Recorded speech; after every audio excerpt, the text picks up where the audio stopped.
Fala aí, pessoal. Na semana passada e nessa semana também, eu vi alguns influenciadores aqui no YouTube falando sobre um projeto de lei que ia alterar a lei de sociedade anônima, a lei das SAs e das sociedades por ações, que é a lei que rege basicamente todas as empresas da Bolsa. Até saiu no pipeline do Valor Econômico na semana passada essa matéria aqui, falando, ó, exclusivos, detalhes do projeto da Fazenda para alterar a lei das SA. Proposta que segue para a Câmara, que quer facilitar que os acionistas minoritários e também debenturistas processem controladores e administradores e também dá poder de busca e apreensão à CVM.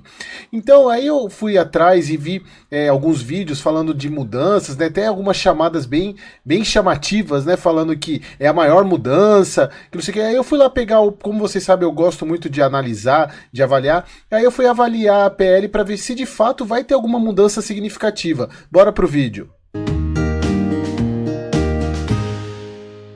Pessoal, aqui só para deixar claro que eu não estou falando mal de nenhum influenciador, tanto que eu não estou citando nome nenhum aqui, não é o objetivo, mas vocês sabem que eu gosto de analisar para validar e trazer a informação mais verdadeira para vocês, claro que baseado na minha opinião e do meu conhecimento. Mas vamos ver esse PL, do que se trata e quais são as mudanças que de fato vão acontecer.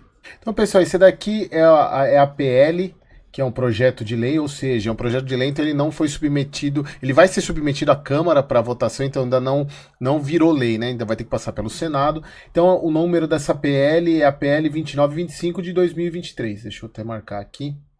Então o que essa PL ela tá querendo propor? Ela alterar a Lei 6.385 de 76 e a Lei 6.404 de 76. Essa primeira lei aqui, a 6.385, é a lei que instituiu a CVM. E a Lei 6.404 é a lei que instituiu, que regrou, né, trouxe regras para as sociedades anônimas, as sociedades por ações, que são as empresas da Bolsa. Então, essa lei ela regulamenta todas as empresas que são listadas na Bolsa. Então, como vocês podem ver aqui, a alteração, o artigo 1º dessa proposta de lei é alterar, passar a vigorar o artigo 9º, começando pelo artigo 9º, a lei da CVM, da instituição da CVM. E aí, se vocês observarem aqui, eles colocam aqui o primeiro inciso, né, que é o inciso 5º, aplicar aos autores. Vamos dar uma olhada lá na lei. Então, só para vocês verem aqui, que a Lei 6.385 de 86 dispõe sobre o mercado de valores e cria a CVM. Então vamos lá no artigo 9º. Então olha só aqui, o artigo 9º, que fala sobre a Comissão de Valores Mobiliários, observado no parágrafo 2 do artigo 15, poderá, aqui está dando as atribuições da CVM. Então, ele aqui na proposta de lei, começa pelo inciso 6º. Aplicar aos autores de infrações indicadas no inciso anterior as penalidades previstas no artigo 11. Isso aqui não mudou. Vocês observarem que não mudou. Porém, se vocês observarem aqui, não tem um inciso 7º aqui. Então eles estão criando a partir daquele inciso 7º. Olha só, não tem nada aqui sobre isso. Já vai para o artigo 10. Então, olha só, acho que a grande mudança que eu vi nessa proposta de lei é que ele dá poderes para a CVM realizar inspeção na sede social, no estabelecimento, no escritório, na filial ou na sucursal da empresa investigada. Ou seja, dá poder para a CVM o poder de fazer busca e apreensão, coisa que até então, quem fazia isso nesses casos era o CAD, que é o Conselho Administrativo de Direitos Econômicos, é isso mesmo? O CAD. Deixa eu lembrar o que é o CAD aqui. Na verdade, o CAD é o Conselho Administrativo de Defesa Econômica, que é o único que tinha o poder de polícia para poder de busca e apreensão nesses casos. Então, essa lei, proposta de lei, esse projeto de lei, passa a dar poder para a CVM fazer isso. Olha só, requerer ao Poder Judiciário mandado de busca e apreensão, como eu falei para vocês, requerer vista e cópia de inquéritos policiais, de ações judiciais, compartilhar com as autoridades monetárias fiscais o acesso a informações sujeitas a sigilo. Então aqui eu vejo que a grande mudança dessa proposta de lei é o poder que o Ministério da Fazenda está dando para a CVM atuar em cima desses casos.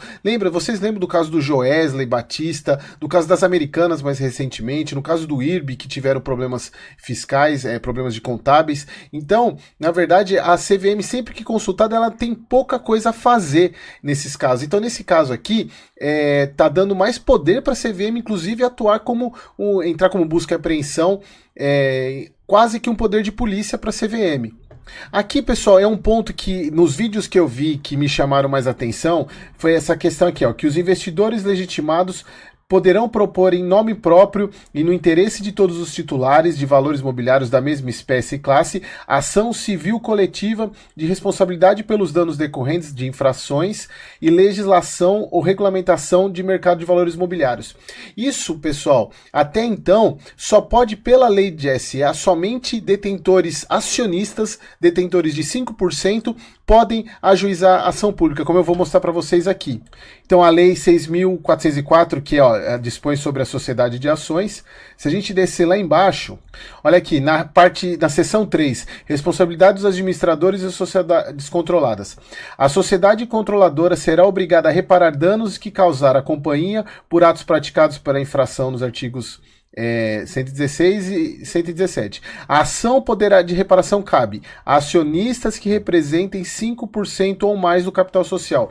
Então, até então, somente esses acionistas poderiam, somente quem tinha 5% da empresa. E aqui ele muda para investidores, ou seja, investidor não é somente o acionista. Por exemplo, se você tiver comprado uma debenture, um título de dívida da empresa, você é um investidor, então você passa a ter direito. Só que aí que tem a grande questão. No caso aqui, eles estão colocando, que foi uma grande questão que eu coloquei, que eu vi nesses vídeos e até na chamada, falando que seria uma proteção para o acionista minoritário. Olha só, pessoal, para se valer a ação civil pública, ação coletiva, tem que representar um percentual igual ou superior a 2 inteiros e 5/10%, ou seja, caiu de 5% para 2,5%. Então, pessoal, quem acionista minoritário tem 2,5% de uma empresa como o IRB, como uma Americanas, eu tô achando que chamaram tanta atenção para isso, para proteção de acionista minoritário, para vocês terem uma noção, o Barsi, que é o grande investidor, se eu não me engano, ele tem 10% do IRB.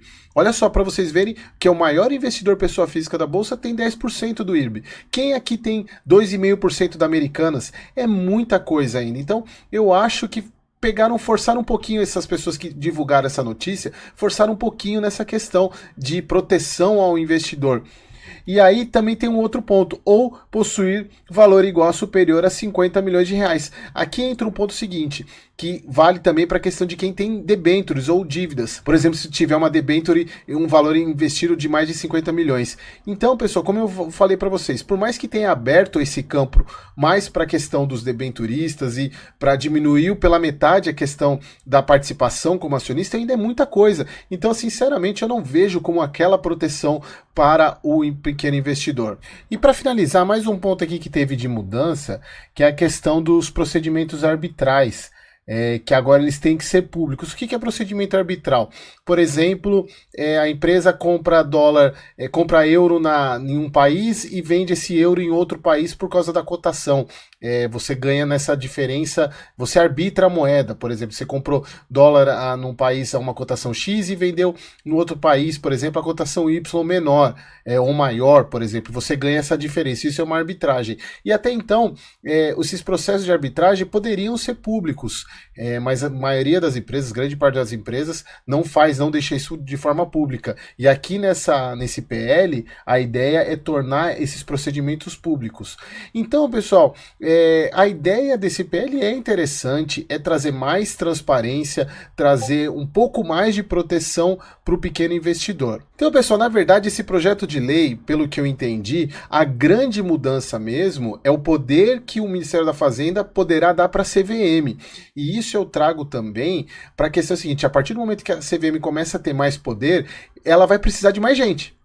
Então a gente tem que pensar desse lado também, porque imagina só, agora a CVM, nesse caso, se for aprovado, a CVM vai ter poder de fazer busca e apreensão. Será que ela tem gente suficiente para fazer isso? Então provavelmente vai aumentar a questão de mais pessoas, mais funcionarismo público, mais funcionários, vai aumentar o quadro, vai aumentar a despesa. Então a gente tem que ver por esse lado também. Eu acho ótimo que a CVM tem esse tipo de poder, porque ela tem hora que ela fica de mãos atadas, e ela é responsável por essa parte da comissão, da parte de valores mobiliários, e ela não tem esse poder de ir lá na empresa solicitar documentação, e com isso ela vai ter. Só que para fazer isso, ela vai precisar de mais gente. E tendo mais gente é mais gasto, vai ter que abrir concurso, vai ter mais pessoas trabalhando, então vai aumentar, por um lado, o gasto público. Então esse eu vejo como a grande alteração desse projeto de lei. Se vocês assistirem outros vídeos e entenderem alguma coisa diferente, coloque aqui nos comentários se a sua interpretação desse projeto de lei é diferente, tá bom? E mais uma coisa que eu achei que pode surgir como um efeito colateral desse projeto de lei. Como a CVM está aumentando a questão do poder para ela vai também aumentar a fiscalização sobre pessoas, sobre profissionais, influenciadores do mercado financeiro que não possuem certificação para tal. Por exemplo, eu sou analista CNPI, então eu tenho a certificação que eu posso analisar valores mobiliários, posso até emitir recomendação de compra e venda, posso fazer as análises que eu faço para vocês dos fundos imobiliários, porque eu tenho a autorização e tenho a certificação da APMEC, que é o para analista de CNPI, que é obrigado pela CVM. Então, talvez com esse aumento de poder que a CVM tenha, talvez ela vai começar a fiscalizar mais esses profissionais que não têm certificação e não têm a responsabilidade legal para poderem falar o que eles falam. Então, por isso, pessoal, cuidado com quem vocês seguem, cuidado com quem vocês obtêm informações, tá bom? Então, pessoal, esse foi um vídeo mais curto, mais de uma atualização, e muito obrigado e até o próximo vídeo.